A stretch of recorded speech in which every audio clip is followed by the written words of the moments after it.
Oh, It's more like absolutely. a play. It's us two.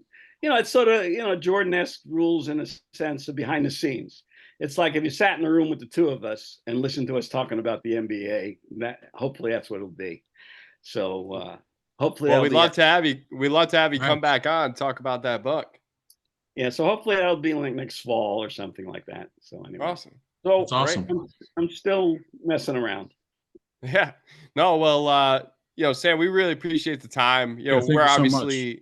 We're obviously in the New England side of things, Ticking and I. So, we admire you from afar, with the Chicago Bulls. You will always be remembered for, being a great NBA columnist. I read your stuff in the past and continuing to read your stuff. So I can't thank you enough for coming on. It was great talking to you, hearing these stories, and I guarantee Ticket feels the same.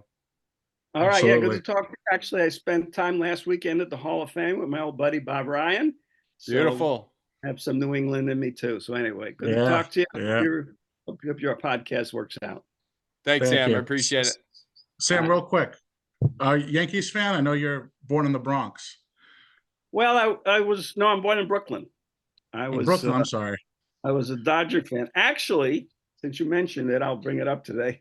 I I'm kind of a Sox. I know them because the relation with the Bulls. The owner owns both teams. So I go to a number of Sox games each year, and you guys might have seen they didn't have a very good year. So there was a lot of No. comparisons to the '62 Mets. And so I Oh boy. told somebody, I said, well, I saw the '62 Mets. I was in the building like every weekend. Actually, I knew Gil Hodges because he lived in my neighborhood. Back then, they just were neighbors of yours, ball players.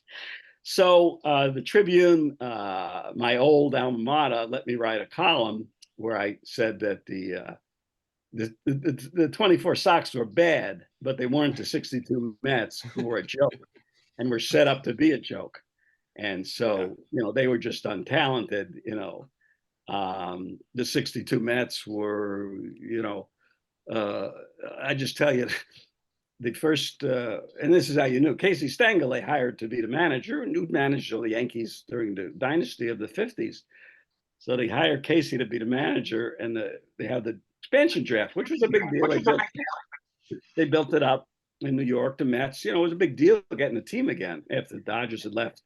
So in '62, and so the Mets picked Hobie Landreth, who was a backup catcher with the Giants, as the first pick in the expansion draft. So the reporters say, well, why Hobie Landreth? Why'd you pick him? So Casey says, well, if you don't have a catcher, the ball rolls to the backstop every time. From day one, it was one about, we loved it. We loved going to I got to go. Polo I Grounds. had never been to the Polo Grounds because I was young. I'd been to Ebbets Field, but never to Polo Grounds. It was up in Harlem, northern Manhattan.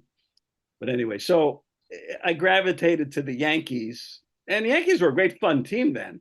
Mantle was like the best player ever. Would have been the best player ever. He played his whole career on an ACL that was undiagnosed. His entire career. Tore his ACL when he was a rookie. They never treated it. And he was still the fastest guy in baseball. But Billy Martin was getting into fights all the time, and Whitey Ford was kind of, and Yogi Berra. That was kind of a fun group. But then the Mets came along, we all gravitated over there because they were That's great. fun. Yeah. So you got a hat in the ring for who's going to win the World Series? Yeah, it's tough for me. I'll tell you just quickly my other story because it looks like the Yankees and the Dodgers. I hope the Mets get in. I'm thinking the Yankees and the Dodgers. So Dodgers leave. We're all upset about this in Brooklyn. I'm not that upset yet because I'm 8 or something. So whatever. But so the old story in Brooklyn was, okay, you're in a room, and you're in a room by yourself, and Hitler's in there, Hirohito, Japanese emperor, and Walter Alston, and you've got a pistol with 2 bullets. What do you do? And of course, Brooklyn's answer is we shoot. You shoot Alston twice. I would shoot O'Malley twice. The guy who moved the Dodgers. So anyway. Yeah, that's great. Anyway. So that said, it's hard for me to root for the Dodgers. I was gonna say it's hard to root. I love it. Well, Sam, we really appreciate it. We'll definitely have you on next fall, or in the winter at some point to talk more about that book that comes out with Phil Jackson. But we appreciate all the stories, the insight. It was fantastic. We appreciate the time. All right. Take care, guys. Thank you again, Sam. Thanks, Sam.